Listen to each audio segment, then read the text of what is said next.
from musicians who turned a single viral track into a lifetime career, to artists who crashed and burned before their song was even off the charts. Today, we're diving into the best versus worst one-hit wonders. Best, Gangnam Style by PSY. In 2012, no one could have predicted that a middle-aged South Korean artist with sunglasses and a goofy dance would change internet history. PSY had been making music for over a decade in Korea, but internationally, he was an unknown. That all changed on July 15th, 2012, when Gangnam Style hit YouTube. The video's bizarre mix of horse-riding dance moves, satirical lyrics, and outrageous set pieces struck gold. Within 2 months, it became the most viewed YouTube video in history, smashing 1 billion views by December. For reference, no video had even come close before. The song didn't just make waves online, it topped charts in over 30 countries, won numerous awards, and even got PSY an invite to perform for world leaders. But the real secret to its longevity, PSY never tried to escape the joke. He embraced the absurdity, performing it everywhere from Times Square to stadiums around the world. And while he's never topped Gangnam Style commercially, PSY continues to release music and run his own record label, helping launch other K-pop stars. Worst, Harlem Shake by Bauer. Just a year after Gangnam Style, the music world found itself obsessed with another viral phenomenon. But this time, the hype lasted barely a month. In February 2013, DJ Bauer's track Harlem Shake exploded thanks to a meme format where videos started with one person dancing alone, followed by a sudden cut to a wild, chaotic dance party. They do the Harlem Shake. Everyone from firefighters to college students to corporate offices joined in.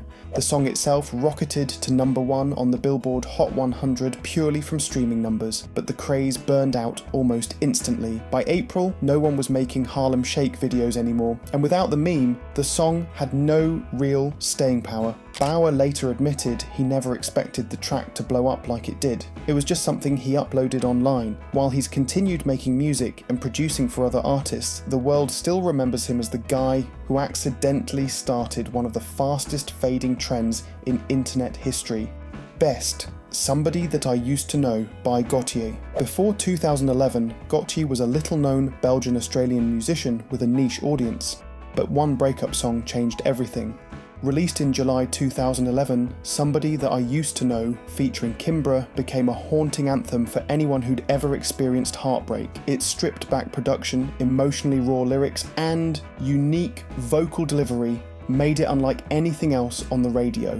It didn't just top the charts, it dominated them, hitting #1 in over 20 countries and earning Gautier 3 Grammy Awards, including Record of the Year. What makes Gautier's case unique is that he chose not to follow up with another mainstream hit. Instead of chasing chart success, he stepped away from pop music entirely, focusing on experimental projects and preserving his artistic integrity. His one-hit wonder wasn't a fluke, it was a carefully crafted masterpiece that he left untouched, and that's why it still holds up today. Worst, Friday by Rebecca Black. In February 2011, a 13-year-old Rebecca Black released a self-funded music video called Friday. She thought it would be a fun school project. The internet thought otherwise, with clunky lyrics about the days of the week and awkward green screen shots of her friends in a convertible. The song became a global joke almost overnight. The video racked up millions of views, but mostly from people laughing at it, not with it.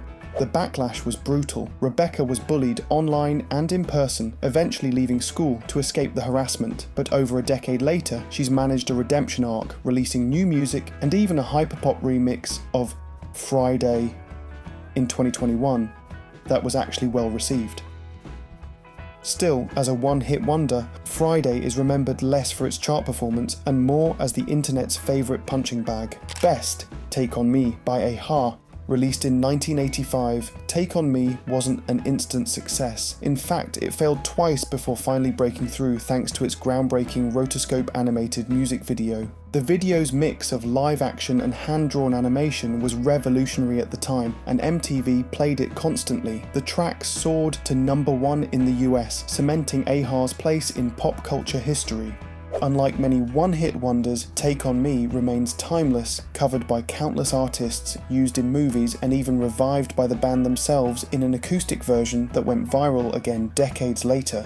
It's proof that sometimes the one hit can be more powerful than an entire career's worth of mediocre songs. Worst, Watch Me, Whip Nay Nay by Silent O. In 2015, 17-year-old Silent O scored a massive hit with a simple recipe, a catchy beat and a dance that anyone could learn in seconds.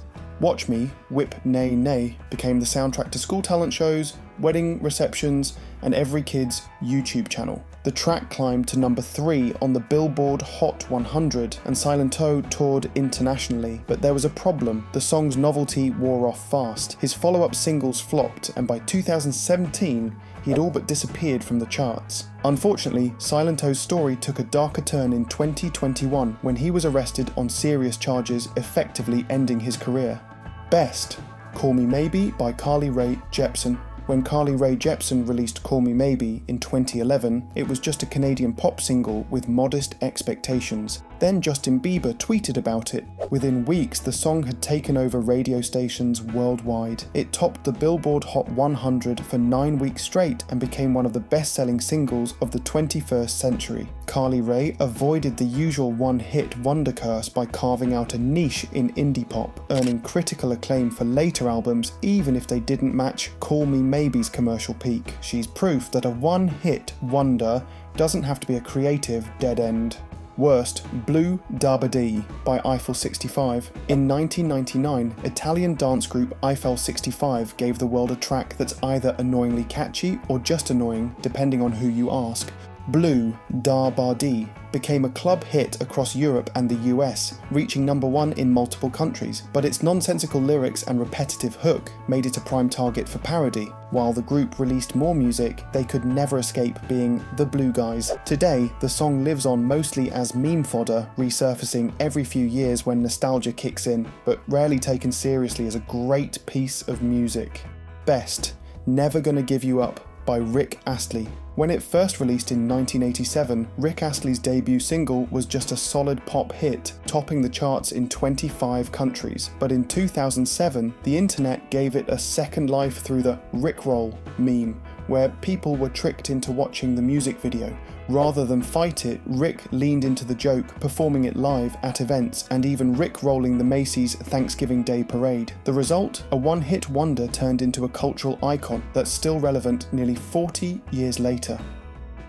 Worst, Baby Shark by Pinkfong. Technically a children's song, Baby Shark became an unstoppable earworm in 2018, driving parents insane worldwide.